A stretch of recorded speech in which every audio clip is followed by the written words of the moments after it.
L'une des loges les plus puissantes et secrètes de tous les temps s'est installée dans la cité magique. Tous les 10 ans, la loge de la Rose Noire héberge des mages venus des 4 coins du monde pour désigner le nouveau grand maître qui dirigera la loge durant la prochaine décade. Plusieurs écoles non affiliées cherchent à se faire un nom parmi les grands magisters de la loge afin d'accéder aux secrets de ces arcanes. Venez participer à la bataille, choisissez votre école de magie et déchaînez votre fureur sur le champ de bataille. Mais méfiez-vous, car la loge est vivante et aucun mage ne sera autorisé à s'asseoir sur le trône du grand maître s'il ne le mérite pas. Eh bien bonjour à toutes et à tous, ravi de vous retrouver pour une nouvelle vidéo en partenariat avec Légion Distribution, un beau petit bébé de plus de 3,8 kg. Black Rose War, un excellent jeu de magie dont on va faire le déballage. Donc la magie, vous savez, c'est mon domaine. Voilà, donc on va incarner des mages qui vont devoir prendre possession et destruction de salles à travers des decks de cartes, des decks de magie, des sorts, de superbes figurines. Donc je remercie énormément mon partenaire de m'avoir fait parvenir cet excellent jeu. Alors je précise concernant l'encadré, il s'avère qu'à la base c'est un jeu pour 2 à 4 joueurs.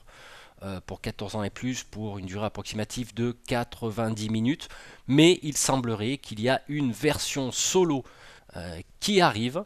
Donc j'espère avoir le plaisir de vous présenter cette version solo quand elle sera sortie. Donc ça c'est un petit message à mon partenaire Légion Distribution. Donc ce que je vous propose dans cette vidéo, c'est déballer le matériel, vous montrer les superbes figurines qu'il y a dedans. C'est vraiment, il y a du gros matos, c'est un jeu relativement expert, on va dire. Par contre, je vous mettrai dans la description de cette vidéo une partie, une explication de partie sur la chaîne, il me semble, des entre-jeux. C'est Stéphane qui l'administre, donc je vous mettrai le lien pour que vous preniez connaissance des règles. Quant à nous, on va se concentrer uniquement pour l'instant sur le matériel. Allez, on se retrouve sur la table. Allez, ce qu'on va faire, on va déballer ce gros bébé, hein, comme je disais, presque 4 kilos avec du matos rempli à bord. Vous verrez, c'est pas mal du tout, c'est vraiment, il y en a pour son argent, comme on dit.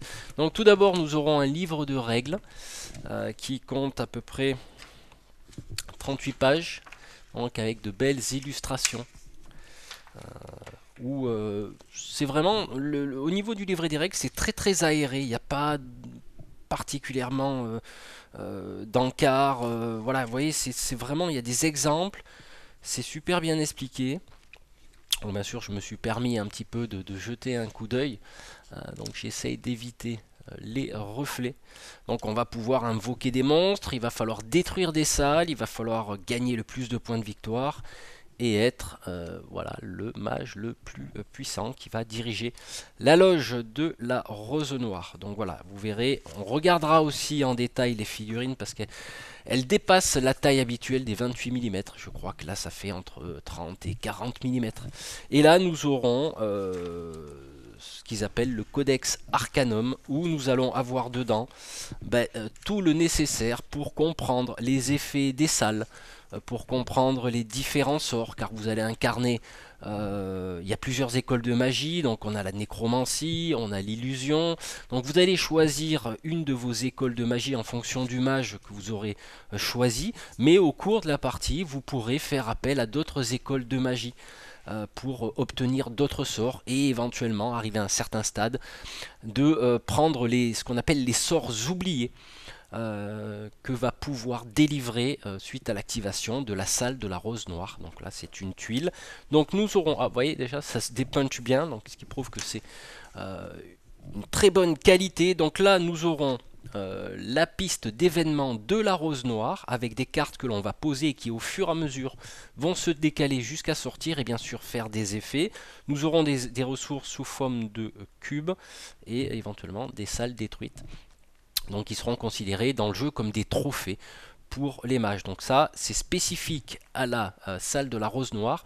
C'est pour ça qu'à l'avenir, il va y avoir une extension solo et je l'attends parce que je me suis dit en regardant les split parties de Stéphane sur la chaîne Entre-Jeux, ben, comment pourrait-on adapter ce jeu en mode solo, parce que moi ça m'intéresse, le mode solo m'intéresse fortement, parce qu'il y a un matos de qualité, et bien sûr la magie c'est dans mon rayon. Donc là nous aurons les différents pions qu'on va poser sur les salles, hein. Nous aurons d'autres pions qui vont servir à d'autres effets. Nous aurons également, vous voyez, ça se dépunch très bien. Nous aurons une piste de score, hein, ou de prestige, hein, je ne me rappelle plus exactement, avec des phases lunaires qui vont apporter chacun un deck différent. Dès qu'on dépasse, un joueur dépasse la phase lunaire, on va commencer avec ce deck, hein, eh ben, on va, lorsqu'on dépasse cette phase, on va rajouter un autre deck, enfin du moins on va remplacer le deck, on pourra tirer d'autres cartes, et le premier qui atteint 30 points, ou la salle de la Rose Noire qui joue indépendamment atteint 30 points, ben voilà, on va voir qui a gagné la partie au niveau de ces points de prestige. Et là nous aurons des decks de cartes, des évocations, car nous allons pouvoir évoquer des monstres. Toujours pareil, des pions qui vont nous servir. Alors c'est du recto verso, j'avais oublié de préciser. Donc vous voyez, hop, là, cette salle n'aura plus d'effet, hein, parce que elle aura été détruite. Voilà, nous avons toute une ribambelle de pions qui vont servir dans le jeu avec le pion premier joueur, différentes évocations apparemment de monstres et des jetons d'action qu'on retournera une fois qu'on aura fait nos actions. Alors il semblerait qu'il y ait 2 actions par joueur. Voilà. Donc lancer des sorts, se déplacer dans les salles, etc. Je vous ferai une petite mise en place tout à l'heure pour vous montrer à quoi ça ressemble, mais très succinctement parce que il faut de la place pour jouer à ce jeu quand même, hein.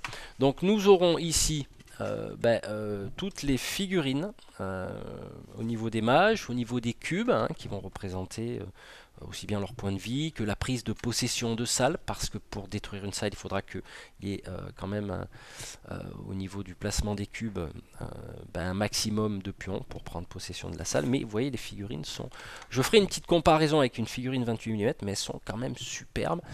Le seul petit souci, j'ai vu en regardant succinctement, en préparant la vidéo, il y a quand même des raccords à faire. Alors il faudra éventuellement soit mettre du green stuff, hein, soit éventuellement pouvoir éventuellement un petit peu de colle à bois. Des fois ça permet de scinder les morceaux de figurines où on est venu coller des têtes, des bras, enfin bref. Donc et voici la salle de la Rose Noire. Alors vous remarquerez qu'il y a en incrustation tout ce qu'il faut pour mettre ces cubes, pour pas qu'ils se barrent. Voyez. Donc ça c'est le côté salle de la Rose Noire qui est en état, et là c'est le côté détruit. Voilà, tout simplement. Donc et nous aurons toute une ribambelle de tuiles, mais vous voyez déjà c'est plein. Donc il y a en incrustation une petite rose, je trouve ça sera plutôt sympa, mais également on a des petits picots qui viennent se greffer pour éviter que les pions se baladent dans la boîte de jeu. Donc là par contre effectivement j'ai quelques figurines, hein, donc d'un format, on passera en revue tout à l'heure, hein, les figurines, mais c'est superbement sculpté. Donc là on a des petits trous dedans, c'est pour venir y mettre des petites roses. Voilà. Et le socle est sculpté déjà, c'est pas mal, on peut y rajouter quelques compléments, des feuilles mortes ou éventuellement des petites touffes d'herbe. Enfin bref, ça c'est... Nous avons ici les cubes qui sont réservés à la Rose Noire, hein, ils sont de couleur noire. Donc vous voyez déjà au niveau des figurines ici, c'est vraiment de la figurine quoi. Il y a de quoi faire, hein, vraiment. C'est super sympa au niveau de la peinture. Alors on a encore, hop, voilà, hop, vous voyez, hein, là c'est rempli à bloc. Attention, mon petit dragon, il va cracher sa boule bleue. Et nous avons dans ce dernier étage, là, hop, il y a un petit scotch, on va l'enlever. Et nous retrouvons les 4 mages que nous allons incarner dans le jeu, c'est-à-dire Rebecca. Alors, tous les mages vont avoir leur deck de leur école de magie. Donc, vous regarderez tout à l'heure dans les cartes, on regardera un petit peu tout ça. Ils vont venir pardon, avec leur deck de leur école, donc avec leurs sorts qu'ils vont pouvoir faire, avec les évocations, avec leurs caractéristiques. Par exemple ici, Rebecca ne pourra avoir en main que 8 cartes, parce que comme vous l'aurez compris, on joue avec des cartes. Elle pourra avancer de 2 et infliger 2 dégâts. C'est, on va dire, son niveau d'attaque. Et ici, nous retrouvons les petits pions que je vous ai montré tout à l'heure, qu'on va retourner quand on a activé. Donc on aura des sorts rapides et des sorts actifs côté révélé qui vont permettre de combattre ou d'invoquer des monstres, de combattre l'adversaire. À savoir que dans ce jeu, personne ne meurt. C'est-à-dire qu'une fois qu'ils arrivent au niveau de leur point de vie, par exemple là, comme sur la carte de Tessa, hein, qui est plutôt voilà, un mage de côté nature, parce qu'il a ce côté bête et ce côté humain. Ah bah ici, nous allons venir mettre des cubes. Et c'est leur progression des points de magie jusqu'à leur mort. Mais ensuite, au lieu de mourir, bah, ils vont se réapparaître dans leur salle de départ. Voilà. Après, ils devront faire des quêtes, etc. Bon, bref, il y a quand même des trucs super intéressants à voir. Donc le quatrième mage, c'est Jafar. Ça doit vous rappeler peut-être quelque chose. Toujours pareil. Et j'ai oublié de vous préciser, il y a un verso. Donc recto, verso, avec les superbes illustrations représentant votre mage. Vous voyez, donc je trouve ça vraiment... Ça me fait penser... les illustrations me font penser un petit peu aux cartes Magic. Voilà. Et je trouve ça superbe. Et ça va être magnifique à peindre. Alors là, c'est Nero. Alors pour ceux qui connaissent un petit peu le monde de l'informatique, Nero, c'est aussi un logiciel de gravure. Donc voilà, c'est peut-être pour ça qu'il y a du feu. J'invente peut-être un petit peu, mais à mon avis, peut-être... Voilà, Nero, logiciel de gravure. Grave avec le feu, avec le laser. Donc là... Et son côté face. Verso. Donc là nous avons des superbes monstres, on va les voir après, ça doit être des invocations sûrement, c'est la taille de la figue, elle est voilà quoi, c'est du mastoc. Alors ici, alors ça a un peu bougé, mais on a plein de decks de cartes ici.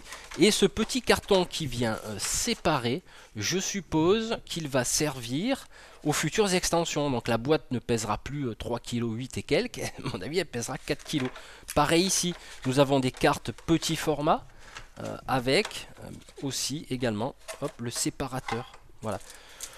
Là nous avons d'autres cartes, on va les voir en détail tout à l'heure avec éventuellement des aides de jeu. Alors ces cartes là, Conspiration par exemple, si je me souviens bien, c'est des cartes qui sont plutôt grand format, on va dire format tarot.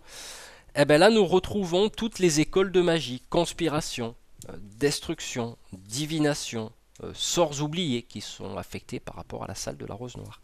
L'école de magie des illusions, de la nécromancie et de la transmutation. Voilà. Et les decks de cartes associés à ces cartes de magie vont venir se poser dessus et en début de partie, chacun va venir choisir son école de magie. Donc vous voyez qu'il y a une rejouabilité qui est assez importante parce qu'en fonction des différentes parties, on pourra tester toutes les écoles. Et ça, je trouve ça super sympa. Donc nous avons également toutes les tuiles du jeu, enfin toutes les salles. Alors je ne vais pas toutes vous les passer en revue, hein, mais donc on a le nom de la salle et on va y retrouver également, voilà, c'est en 3D, venir mettre les cubes sur ces salles. Donc là en l'occurrence c'est la salle de l'invocateur.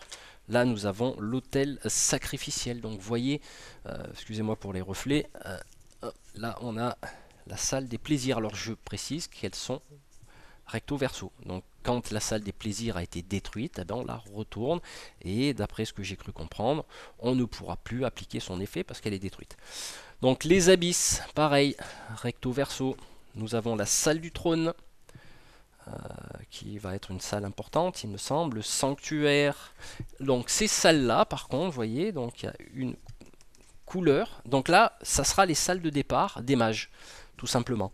Donc ils viendront se positionner en fonction du nombre de joueurs. On va faire un placement différent. Avec, si on a 4 joueurs, ça sera déplacement dans les 4 angles. Si c'est à 3 joueurs, ça sera plutôt en triangle. Et si c'est à 2 joueurs, par exemple, ça sera on va dire en opposé. Voilà, d'après ce que j'ai vu. Voilà. Alors, donc il y a un paquet de salles. Moi je trouve que les illustrations sont vraiment sympathiques. La forge, on a bon ben voilà la salle, l'île, la salle de trésor, ça me plaît bien, la salle de trésor. Une autre salle qui est la salle de départ d'un autre mage de couleur jaune, de couleur rouge, de couleur verte. Ici on a l'arène. Et ici on a le laboratoire alchimique, forcément, hein, ça me parle bien, hein, mage elfe aime bien les laboratoires alchimiques. Et nous avons le cimetière, donc recto verso. Ce que je vous propose de faire maintenant, c'est qu'on jette un petit coup d'œil aux cartes et ensuite on passera en revue les figurines. Alors je vous présente non pas toutes les cartes, mais une partie des cartes des écoles de magie. Donc là on a la destruction, l'illusion, transmutation. La particularité de ces sorts, c'est que il y a deux possibilités de les lancer, donc avec des effets différents. Donc là par exemple flamme instable, on le retrouve aussi de l'autre côté, mais les effets sont différents au niveau du texte. Voilà, donc là, et chaque école de magie aura la possibilité, en fonction bien sûr de comment on va arranger son deck, de pouvoir lancer des sorts. Allez, je vous présente aussi les effets des salles. Donc c'est des cartes récapitulatives recto verso, comme on peut le voir ici. Donc elles vont nous aider au niveau du jeu pour se référer aux effets que font les salles lorsqu'on les active au niveau du jeu, lorsqu'on en prend possession, et on va pouvoir aller faire des quêtes dessus et éventuellement faire des effets. Par exemple ici l'armurerie, donc vous pouvez jouer un sort de protection de votre main. Voilà, c'est l'effet de la salle par exemple. Donc là je vais vous présenter quelques cartes vite fait des phases lunaires qui sont en relation avec l'avancée des points de victoire des joueurs, ainsi que l'avancée de la phase de la rose noire. À savoir que là je n'ai volontairement pas placé les jetons qui sont associés au mage ainsi qu'à la rose noire, mais dès qu'on dépasse par exemple ici le chiffre 6, ben dans ce cas là on va se référer à ce deck là. Donc on part avec celui-là. Donc c'est des cartes événements qui vont venir se poser sur le plateau de jeu de la rose noire, et on tirera en fonction de certains cas de figure dans la partie. On va donc tirer, admettons là on a fraternité, tous les mages présents dans la même salle que d'autres mages gagnent plus un point de victoire, les autres perdent un point de victoire. Et on viendra placer, je ne sais pas si on le voit bien, en fonction de cette carte, on va venir la placer en premier ici. Et ces cartes-là, au fur et à mesure, vont bouger jusqu'à sortir du jeu. Donc c'est des événements qui viennent agrémenter le jeu. Voilà, on va regarder un petit peu les cartes monstres. Alors nous avons ici l'ensemble des cartes monstres qui ont une particularité. Donc simplement, vous avez un côté qui est sa face d'illustration, et de l'autre côté nous avons ses caractéristiques. Donc là il avance de 2, il combat à 3, donc voilà, hop on la retourne. Donc ça c'est les monstres qu'on va pouvoir invoquer, qui viennent bien sûr chacun avec leur propre figurine qu'on regardera tout à l'heure. Je vous propose de terminer cette série de cartes avec les cartes quêtes. Donc je vous présente les dernières séries de cartes qui sont les cartes de quête, qui sont toutes les trois associées à la phase lunaire, comme on peut le voir. Donc en fonction de la phase dans laquelle on est, on va tirer les quêtes qui seront cachées. Donc chaque joueur a une quête cachée à faire. Par exemple là je tire une carte, et là on peut voir que la salle des rois, activer la salle du trône, voilà, et puis il y a un effet qui va nous permettre effectivement d'activer l'effet de la salle, et pour en vue bien sûr d'en prendre possession, de la détruire tout simplement et gagner des points de victoire. Ce que je vous propose de faire, c'est qu'on va regarder les figurines, les différentes figurines de monstres, et on finira par les héros. Nous pouvons voir ici donc une première série de figurines. Donc je vous ai posé un peu mon archer-elfe là pour vous montrer la différence. Donc là typiquement c'est les deux premières figurines à gauche, donc qui sont l'autel mutant et l'autel divin. Donc ce sont des figurines qui sont légèrement en dessous de la taille des 28 mm, mais comme nous pouvons le voir au niveau du Landsknecht, je sais pas comment ça se prononce, Voilà, donc là déjà, la taille est beaucoup plus imposante. Donc vous voyez, et puis il y a quand même une belle sculpture de figurine. Donc vous remarquerez euh, les petites roses qu'on peut mettre sur les socles. Donc les petites roses qui sont ici, donc elles sont toutes petites. Donc voilà, il y en a une huitaine, il me semble, qui vont sûrement faire des effets dans le jeu. Donc je vous propose de passer à une taille supérieure.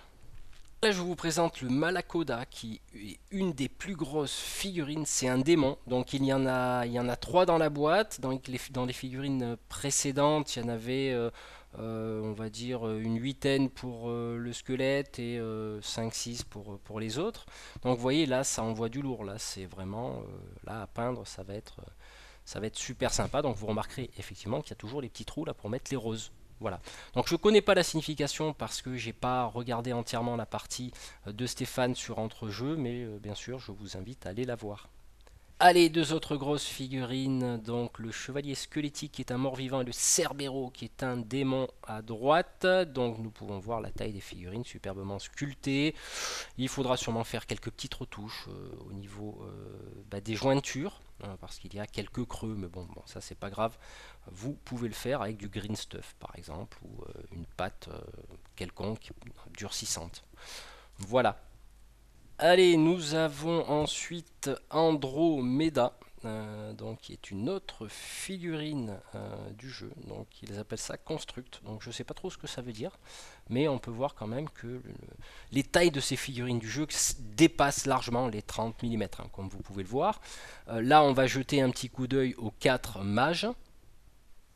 Alors, toujours en comparaison avec mon petit archer elfe, nous avons de gauche à droite donc Nero. Nous avons Jafar, Rebecca et Tessa.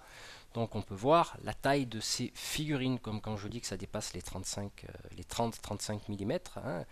On n'y est pas loin, donc comme je le disais, chaque mage pourra choisir son école de magie, bien que par défaut, il puisse avoir une école de magie et des sorts qui correspondent à la nécromancie, à l'illusion, etc.